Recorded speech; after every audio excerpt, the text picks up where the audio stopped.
10ª conferência. Seu link, mais seu comentário, mais sua inscrição, mais seu compartilhamento. Vamos fazer esse ensinamento semear. Nossa imensa gratidão. Meditações avançadas. Irmãos gnósticos salvadorenhos, hoje vamos falar sobre a terceira câmara. Se estuda cuidadosamente o Manifesto Gnóstico impresso na Colômbia, pode-se observar claramente que ali citamos a esta concebida terceira câmara. Entremos, pois meus caros irmãos na matéria. Reunidos na sala de meditação, devemos antes de tudo estudar profundamente o tema que nos interessa, a concentração, o dhyani, ou dhyani, o que é o samadhi, etc., etc., etc. Pesamos por um instante que já estamos aqui todos reunidos na terceira câmara. Vou desenvolver o tema e logo vamos à prática, meus caros irmãos. O que é a mente? Obviamente, temos muitas mentes, porque temos muitos reus. Já sabem vocês que os reus personificam a nossos defeitos de tipo psicológico. Cada um desses reus demônios tem sua própria mente.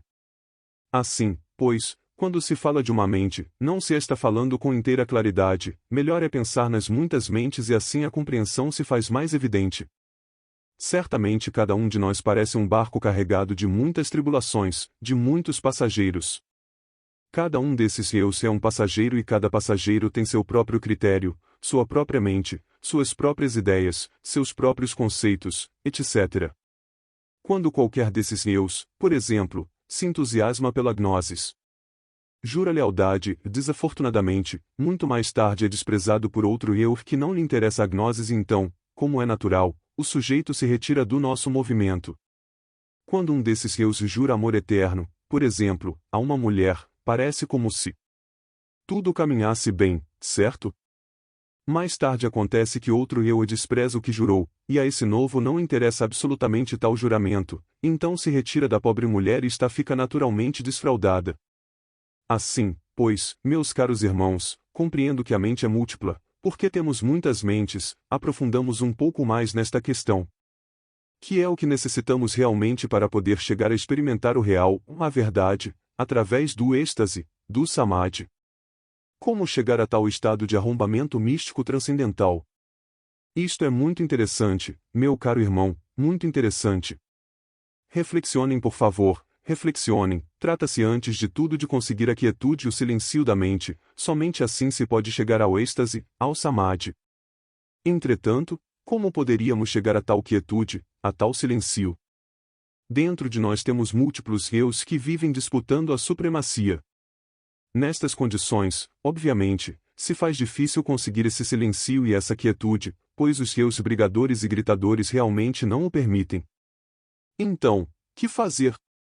Pois se necessita, meus caros irmãos, primeiro que tudo, colocar-se em uma postura cômoda, e entendo que no numisial, na sala de meditação, convém estar sentado, sim. Todavia com o corpo relaxado, nenhum músculo deve achar-se em tensão. Em casa é diferente, ali pode deitar-se em sua cama como a estrela flamígera, posição de 5 pontas, quer dizer, pernas e braços abertos, corpo relaxado, e entrar em meditação. Ou posição de homem morto, a famosa savasana oriental, a postura de um cadáver, os calcanhares juntos, os braços ao longo do corpo, o corpo completamente relaxado, etc. Porém repito, dispensem-me vocês que repita, no numisial, na sala de meditação, devemos estar sentados, obviamente, sim, porém com o corpo relaxado. Entendido isso, meus caros irmãos, então entramos na prática propriamente dita da meditação, fechamos os olhos, convém que tenhamos fechados para que as sensações do mundo exterior, as percepções e enfim, todos os objetos do mundo físico, as pessoas, as coisas, não nos distraiam. Agora convém colocar atenção, ter a mente quieta e em silêncio, por dentro e por fora.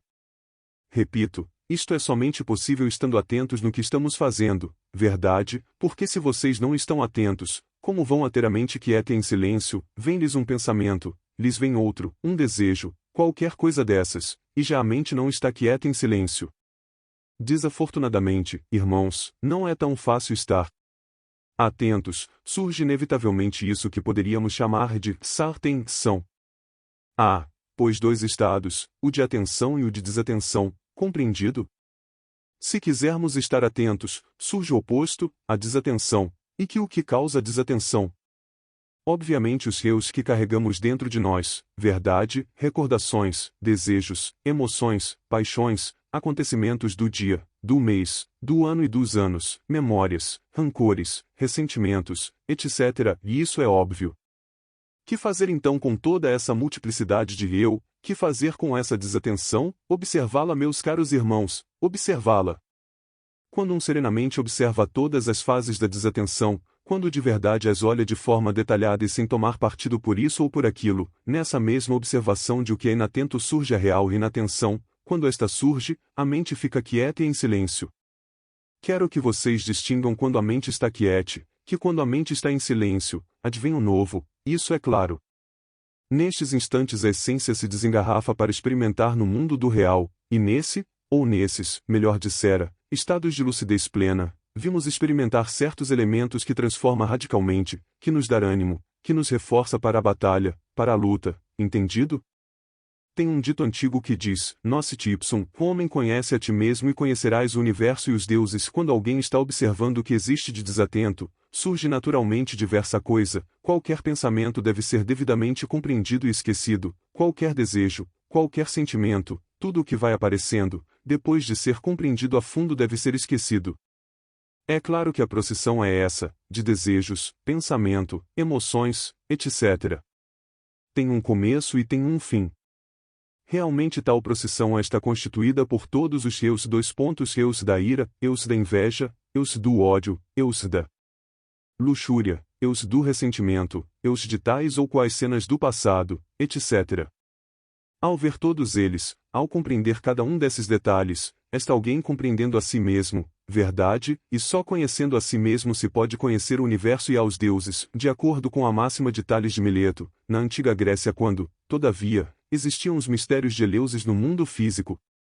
Não é possível alguém chegar à experiência do real, sem haver se conhecido profundamente, e isso é o que se faz quando alguém está em meditação, está se conhecendo a fundo, integralmente, tal como é, resultado, vem a experiência do real, porque se conhecendo a si mesmo, conhece-se tudo o que existe no infinito, e isso é óbvio. Distingue-se entre o que é uma mente que está quieta à força, violentamente, quer dizer estar aquietada à força, como disséramos, e o que é uma mente que realmente está quieta de forma espontânea e pura. Distingue-se entre uma mente silenciada violentamente, e uma mente que está em silêncio.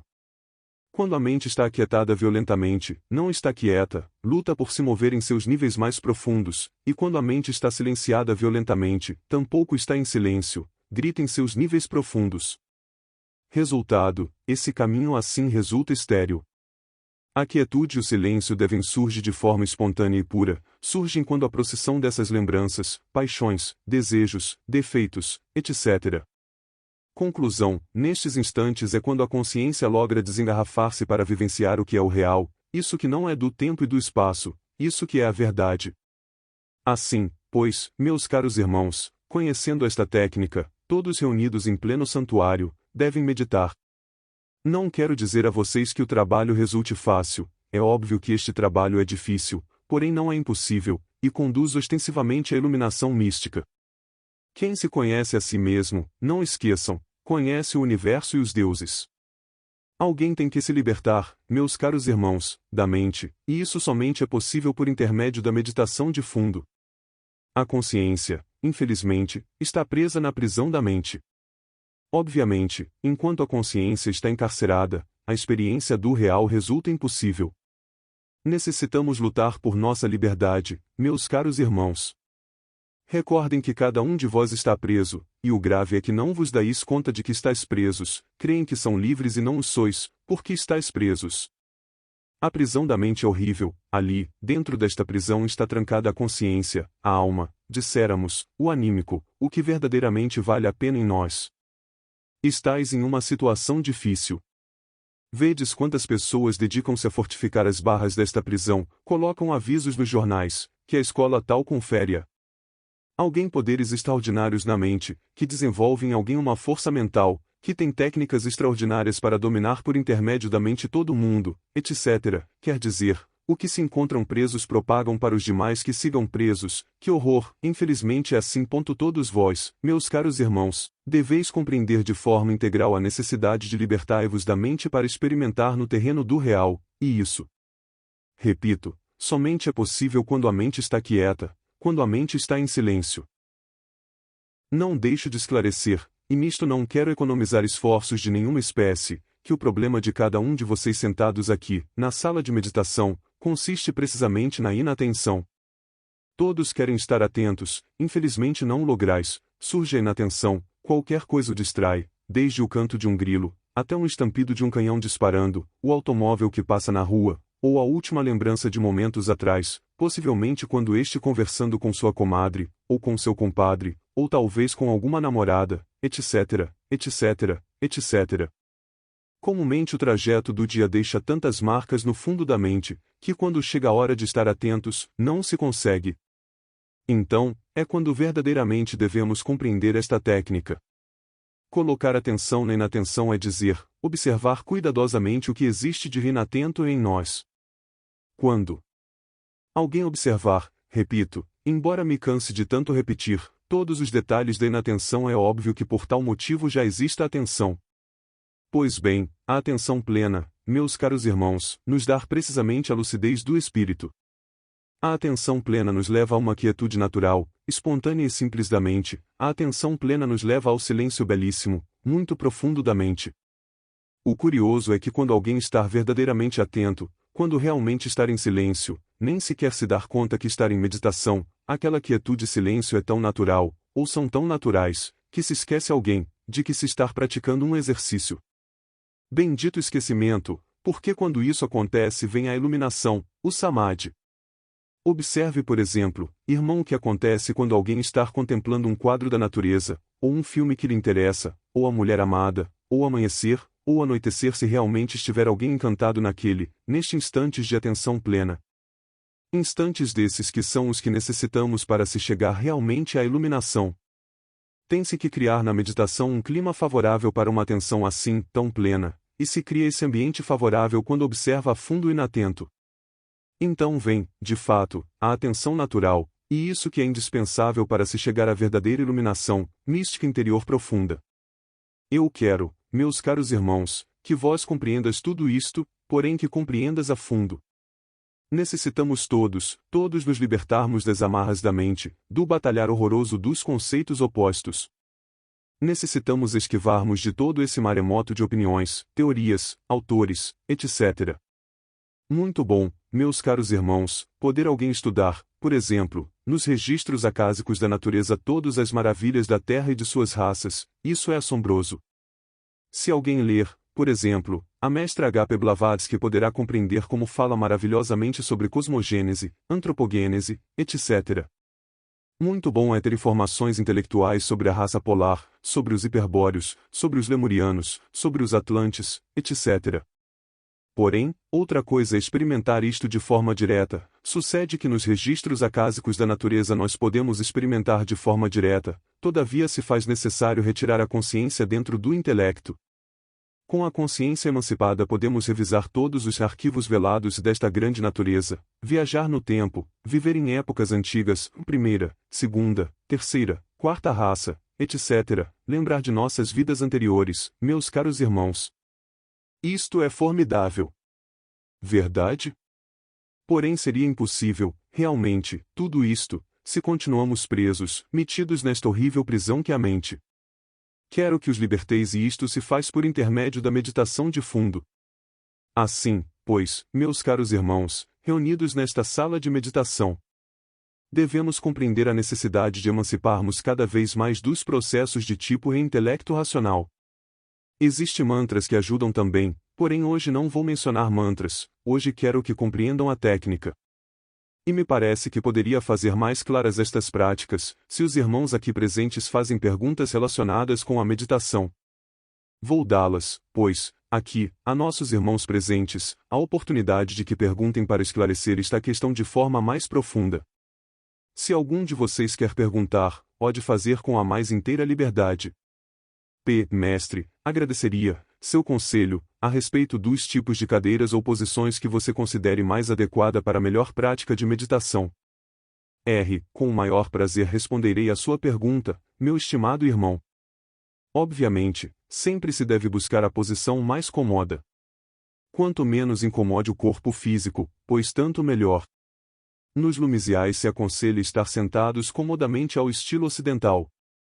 Bom, caso alguém queira também usar a posição oriental, pode usá-la, pernas cruzadas, estilo boneco, etc.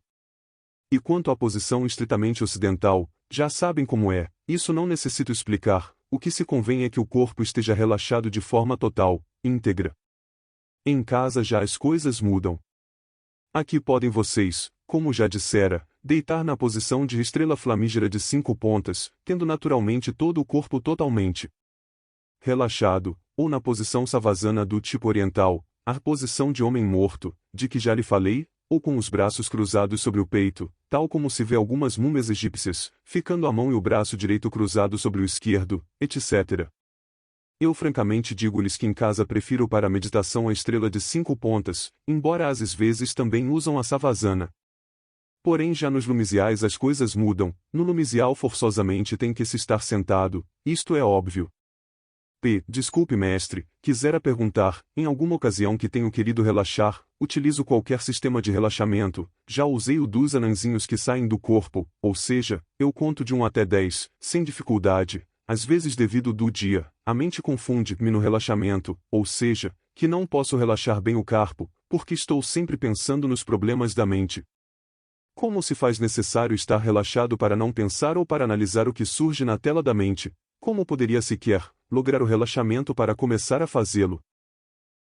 Bem, o relaxamento, meu caro irmão, é a técnica para deixar o corpo físico como se deve deixar, de modo que não o tensione. A meditação é outra coisa, verdade? Não confundamos uma coisa com outra coisa. Eu não aconselho sistemas muito complexos para o relaxamento, enquanto menos complexidade melhor.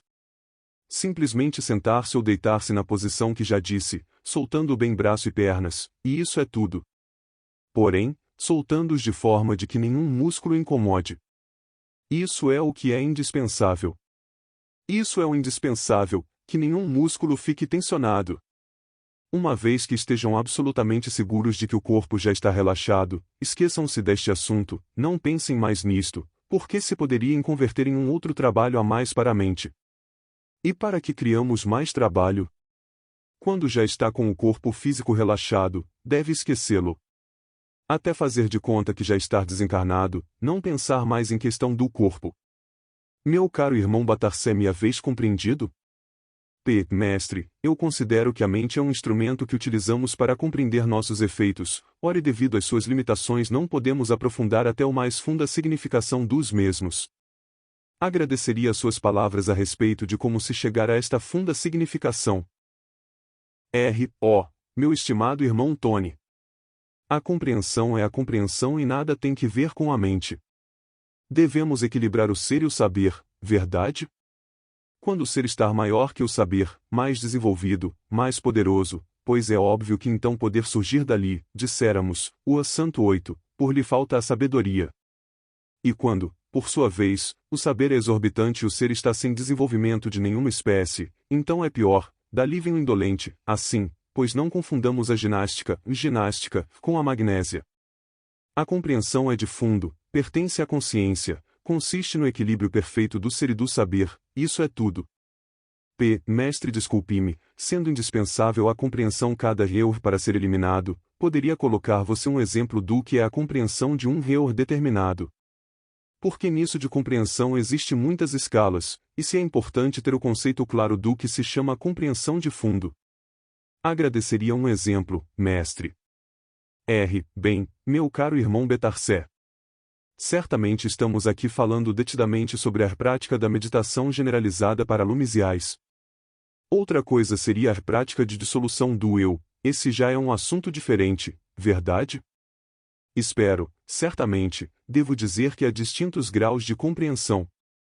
Eu entendo por compreensão de fundo, quando alguém tenha chegado a aprender, a capturar, a fundo a compreensão de tal ou qual coisa, ou de tal ou qual defeito do tipo psicológico.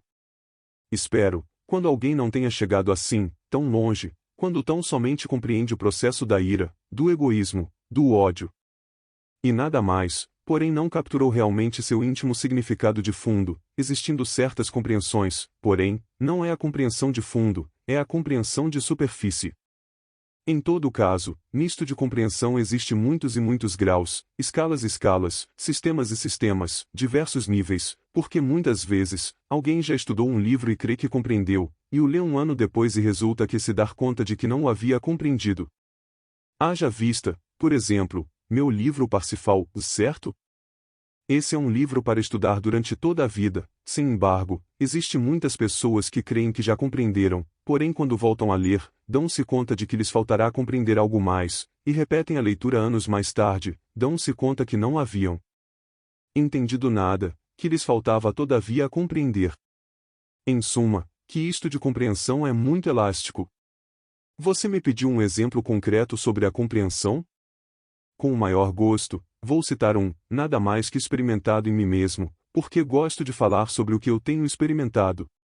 Certo dia, metido dentro da terra, dentro da câmara de meditação do Sumum Supremum Santuarium, propus-me, meus caros irmãos, compreender aquela instância de Dzyan onde se fala do primeiro instante relacionado com a fecundação das águas caóticas, é óbvio. Intelectualmente sempre havia entendido que o fogo faz fecunda as águas da vida, óbvio. Intelectualmente havia compreendido que o terceiro logos fecundou as águas caóticas no amanhecer da existência, para que surgira o cosmo. Mas não havia compreendido a sua profunda significação. Necessitei da quietude e silêncio da mente, e nestes instantes, visitou-me a mestra H.P. Blavatsky, e disse-me, necessita que, o terceiro logos dispense você, o terceiro logos, disse a sua esposa ide fecundai a matéria caótica para que surja a vida, esperes e verás. Ela me narrava isto, sim, porém falta algo mais. Eu revivi aquilo, revivi este drama, eu consegui por meio de um samadhi, fui testemunho da aurora da criação. Vi o instante em que o primeiro logos emanou de si mesmo o terceiro. Vi o instante em que o primeiro logos ordenou ao terceiro, dizendo-lhes, ide fecundai a matéria caótica para que surja a vida, esperes e verás. Fui testemunho desta cena, e é óbvio que tive a compreensão de sua profunda significação. O ancião, aquele que se inclinou reverente, vestido com um manto azul, e logo iniciou o grande trabalho com os rituais do fogo. Haveis-me entendido? No primeiro caso, somente havia informação intelectiva, no segundo havia aprendido a fundo. No primeiro caso havia compreensão puramente, diríamos informativas ou intelectivas, no segundo verdadeira compreensão de fundo, isto é tudo. Referia-me à compreensão de réu. Você menciona no Parsifal revelado, sobre a profunda compreensão de réu da ira, menciona algo que não lembro. Poderia ser amável de explicar-nos esta compreensão. É claro, meu caro irmão Batarsé, é claro, indubitavelmente, nós podemos compreender o que é a ira, saber que temos ira, ter compreendido realmente todo o seu processo psicológico em nós. Como se desenvolve a ira? Quais são as suas origens? Por que surge dentro de nós em um dado momento? E se apesar disto, apesar de haver compreendido, não pôde capturar a profunda significação da ira? Quando alguém capturou a fundo o significado da ira pode se modificar. Por exemplo, suponhamos que vais dirigindo um automóvel e alguém com outro automóvel colide contra ti. Claro, tu tens um momento de arranque de ira e isso te incomoda, verdade? Chegas, em casa, meditas sobre o fato gerador da ira e descobres que essa foi a falta de paciência, falta de serenidade tua, falta de domínio de si mesmo, nada mais, até a haveis compreendido. Capturar a profunda significação daquilo de que a ira é algo, vamos muito mais longe.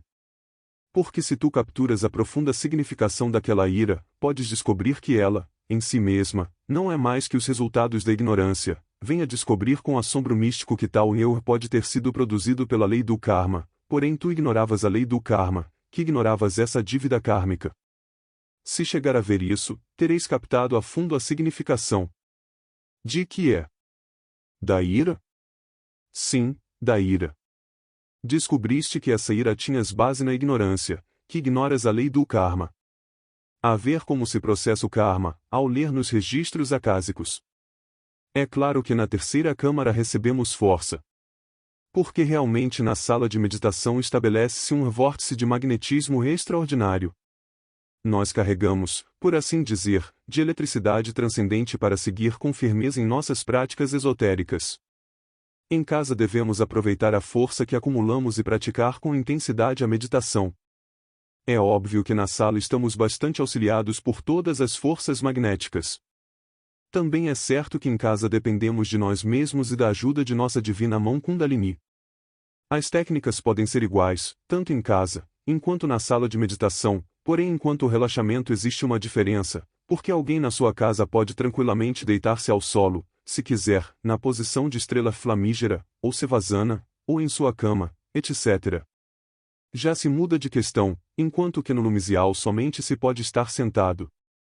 Enquanto o estudo sobre nossos defeitos psicológicos, o estudo sobre o eu, o mim mesmo, para dissolvê-lo, bem, também se pode fazer na terceira câmara meditações deste tipo, porém nesta conferência não quero propriamente dirigir-me a isso, unicamente quero dizer a vocês que em Kans pode alguém meditar profundamente nos VUS, quer dizer, primeiro descobrir um defeito e logo tratar de compreendê-lo através da meditação, etc., etc., etc., em casa. Mas, hoje não quero, como digo, mergulhar-me neste assunto, porque o objetivo desta prática é a meditação na terceira câmara, e o tema que hoje estamos estudando é a quietude e silêncio da mente. Para não nos confundirmos, não quero misturar uma coisa com a outra. Mestre, desculpe-me, e se alguém na terceira câmara, por assim dizer, adormece completamente seu corpo físico, porém tiver uma experiência em astral, ou seja, se alguém se encontrar em qualquer lugar do astral, seja com consciência ou inconsciência, porém que alguém trouxera vividamente a lembrança, pode-se considerar tal experiência no astral como êxtase. Bem, meu caro irmão, este é um êxtase de tipo muito inferior, certo? Porque a viagem pelo mundo meramente astral é o mais inferior ou quase o mais inferior de lãs viagem, isso é claro. Considere-o como um tipo de êxtase inferior, nada mais. Sem embargo, houver um desdobramento astral neste caso e um desdobramento concreto, exato, um desdobramento que deve ser levado em conta, porque é um princípio, e um começo. Nunca pode alguém se trata de entrar de uma vez ao mais alto, se não tiver passado pelo mais baixo, certo? Bom, isso é tudo. Então, mestre, em que podemos diferenciar uma experiência no astral, de uma experiência no mental, ou no causal, ou no mundo espiritual? Que, bem, naturalmente nos distintos graus de esplendor, nisto está a diferença. Há experiências muito inferiores como as do astral, um pouquinho mais elevadas como essa do mental, donde há mais esplendor, porém realmente, meus caros irmãos, o que nós devemos nos propor é libertar-nos da mente, libertar-nos da matéria. O astral é matéria e o mental é matéria, como matéria é o físico e matéria é o etérico. O que eu quero é que cada um de vocês se preocupe por libertar-se da matéria, por libertar-se da mente. O vital para nós é funcionar como espíritos puros, limpos, em todo o espaço estrelado. Compreenderam-me? Sim, mestre. Aqui tem uma última pergunta para você, por favor, a que se deve a falta de recordação de algumas experiências em meditação? Com o maior gosto respondo à sua pergunta, meu estimado irmão Batarsé. Vividamente a falta de recordação das experiências místicas em meditação não se deve a outra coisa, senão à falta do despertar da consciência.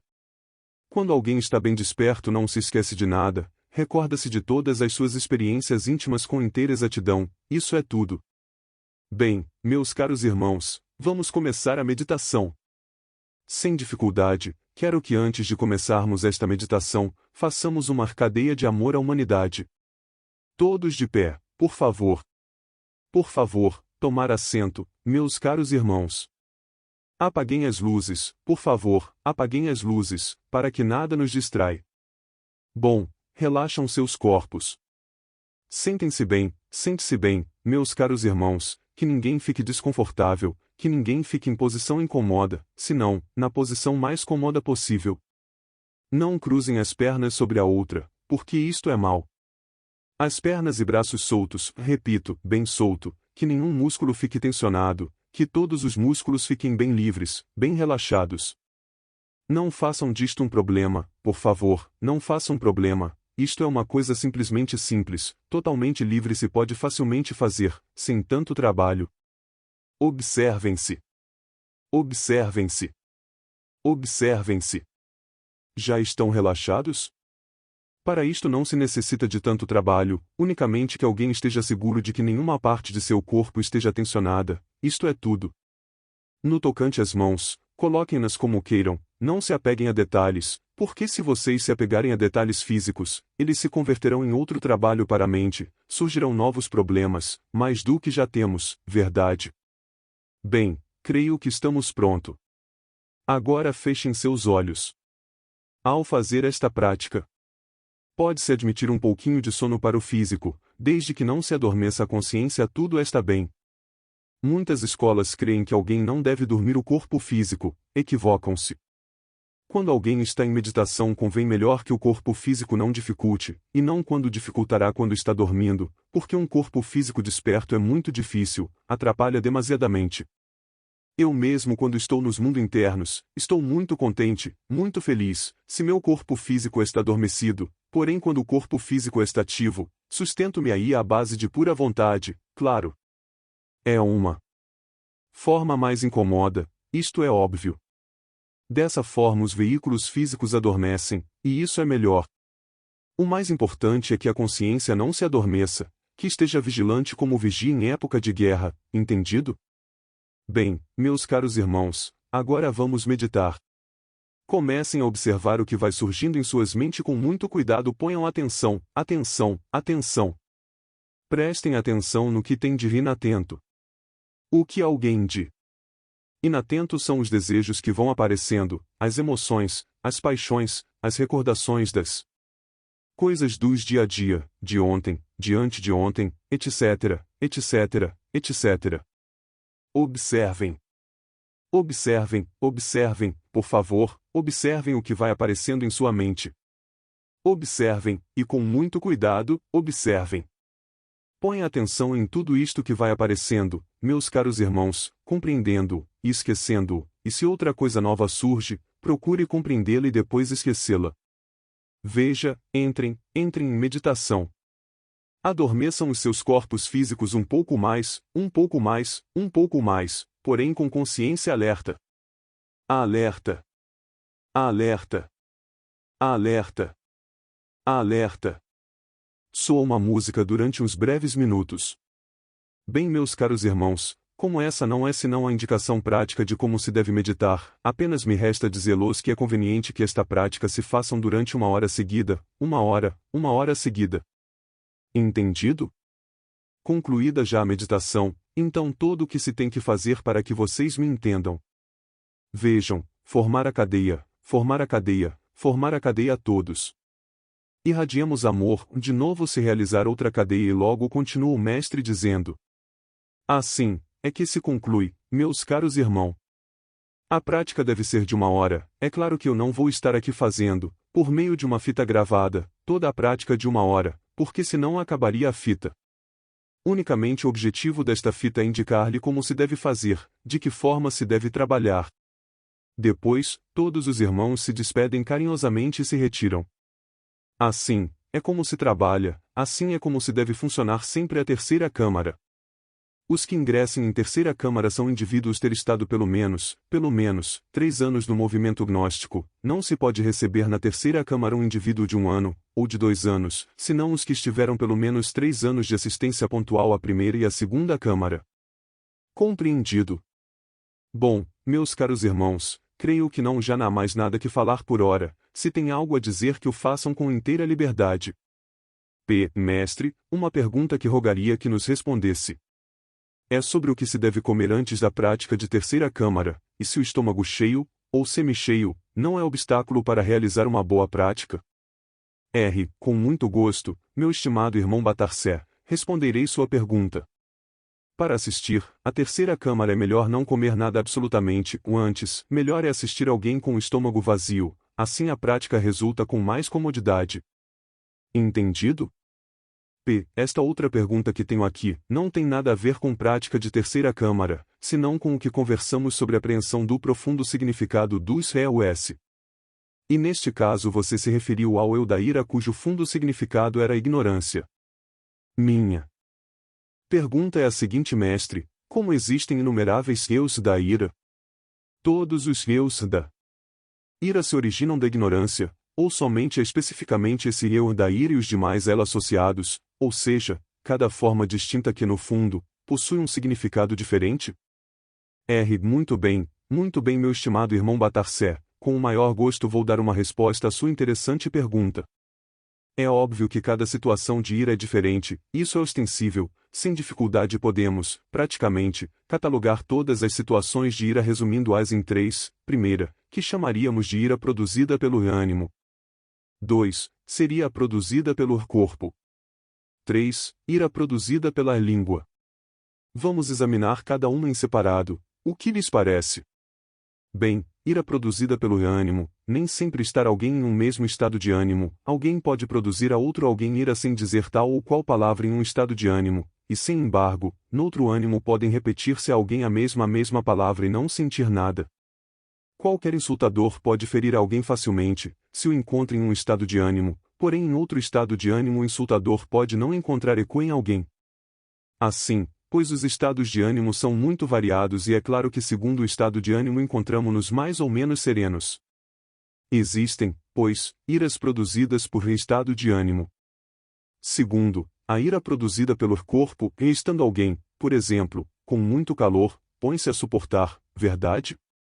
Se o calor é muito sufocante, pode promover até fome, a coisa é mais grave, e se é sede, pois é pior. De maneira que os estados de ânimo influenciam muito. Também existem os que se sentem iracundos, não pelo calor, existem quem se sintam iracundos pelo frio, por exemplo. Existem aqueles que apesar de não se sentirem iracundos, nem pelo frio, nem pelo calor, simplesmente sentem ira porque têm fome que os deixam de mau humor, ou porque têm sede, verdade? De maneira que a ira pode ser produzida também pelo corpo. Estando alguém enfermo pode ser que se encontre também iracundo em algumas ocasiões. Pode ser que dor de dentes motive alguém a agredir outro, enfim, esse é outro estado. Existem iras produzidas pela língua. Sim, a língua é viperina das devotas é terrível, verdade? As fofocas dos compadres e das comadres são um problema. Bem, naturalmente, aqueles dos disse não disse, a calúnia, enfim, tudo isto, pois, pode provocar ira produzida pela língua. Agora, a língua de alguém também pode, iracunda, responder com palavras hilariantes, verdade? De maneira que a ira da língua, observando. Ah! Que curiosa de língua a língua, nos insultam e insultamos, nos ferem e nós feriemos, usamos a palavra desta forma, mal usada, verdade? Porém, assim é a humanidade. Bem, a ira pois vejam vocês, tem tantas facetas. Cada situação de ira é diferente, porém todos os aspectos da ira reduzem-se a três. Melhor mencionarmos estes três de uma forma um pouco mais ordenada: corpo, ânimo e língua. Entendido? Aprender a profunda significação de tudo isto é muito importante. Por exemplo, caluniam-nos, e claro, se nosso estado de ânimo não está muito bom nos sentimos ofendidos e reagimos violentamente. Interessante seria depois compreender, e além de compreender, chegar a captar a mais profunda significação. Quando captamos a mais profunda significação troca-se de panorama. Pode ser que aquele que nos caluniou, que nos insultou, seja uma de nossa vítimas, sim, pode ter sido uma vítima nossa em uma passada recorrência. Possa ser que nós tenhamos ferido com a fala aquela pessoa, e agora esta reagiu contra nós, vingando-se, embora de forma inconsciente. Neste caso é um karma que nós não havíamos entendido, porém quando nós já o entendemos, então temos capturado sua profunda significação. Seria algo muito amplo entendermos em todos estes detalhes. Porém já o sabendo, se existe algo mais a esclarecer, pois podem perguntar meus caros irmãos. Mestre, disse você que a compreensão não era da mente, e logo em outra parte nos disse algo a respeito da compreensão intelectiva. Como é isso, mestre? Pode me explicar? Bem, meu caro irmão, aparentemente existe uma contradição, verdade? Sem embargo, grife você a palavra intelectiva, grife-a e vá se aprofundando. Eu quero que, antes de tudo, compreenda a fundo o significado de tudo isto quando disser compreensão intelectiva, não me limitei realmente ao intelecto. Não, quis ir mais além do intelecto, por isto lhe digo, grife. Porém, como o intelecto é naturalmente um instrumento de manifestação aqui no mundo físico, por que servir de veículo à consciência, e embora esta esteja prisioneira dentro do mesmo intelecto, sempre serve de veículo, naturalmente por isto falei de informações ou de compreensão intelectiva. Fale, disséramos de uma forma convencional, porque a compreensão, repito e grifo, não é intelectiva. Porém esclareço, o intelecto serve de instrumento à consciência. Naturalmente serve quando que servir, quando alguém consegue dominar a mente. Infelizmente são muitos poucos os que sabem dominar a mente. Entendido? Mestre, em uma pergunta que fizemos anteriormente, tenho uma dúvida a respeito do relato que nos explicou você que teve no interior da Terra, no Sumum Supremum Santuarium da Colômbia. Quisera que nos voltasse a repetir este relato, porque considero que na gravação não ficou muito claro. Com o maior gosto, irmão, mencionarei de forma resumida, lampejos de luz, sobre o que disse antes. É claro que eu sabia sempre que o fogo faz fecundas águas da vida, isso é óbvio, isso sabe qualquer um que estudou esoterismo, porém em minha presente encarnação faltava-me fazer mais consciência disto, que dizer, aprender a fundo a significação dessa verdade. Logrei capturar essa profunda significação na câmara de meditação do Sumum Supremum Santuarium que a Blavatsky encontro-me. Visita no astral. Perfeitamente, assim foi. Tudo o que ela fez foi repetir para mim o que estava escrito em sua cosmogênese. Podemos grifar assim, o terceiro Logos fez fecundas águas caóticas para que surgir a vida. Assim, repetimos, assim simplificamos. Sem dificuldade, isso não era tudo, eu necessitava ir mais fundo, e eu logrei. Assisti, realmente, o melhor dito, revivi o amanhecer do Mahavantara, digo revivi, porque em nome da verdade tenho que dizê-lo que certamente eu fui testemunho da aurora do Mahavantara, porém em minha presente reencarnação necessitava reviver essa lembrança transcendental, divina. E vivi perfeitamente quando o primeiro Logos emanou do terceiro, sim, quando lhe falou dizendo, ide fecundai a matéria caótica para que surja a vida, espere e tu verá. Deu-lhe a liberdade de obedecer ou desobedecer. O terceiro Logos inclinou-se reverente perante o primeiro Logos. Estava belamente vestido esse terceiro Logos com seu manto azul comprido, sua branca túnica. Que beleza em seu rosto, seu olho azul refletia todo o panorama do infinito, de nariz afinado, lábios fino e delicado. Todo resplandecente, magnífico. Fui testemunho disto, como fui testemunho do ritual que se fez os 7 templos do caos. Bem, ao experimentar o transcendental, pois, aprendi, capturei a profunda significação dessa verdade que está escrita na cosmogênese, e que todos os irmãozinhos de diversas escolas repitam, porém que não lograram realmente vivenciar ou experimentar de forma íntima. Entendido? Sim, mestre, muitíssimo obrigado.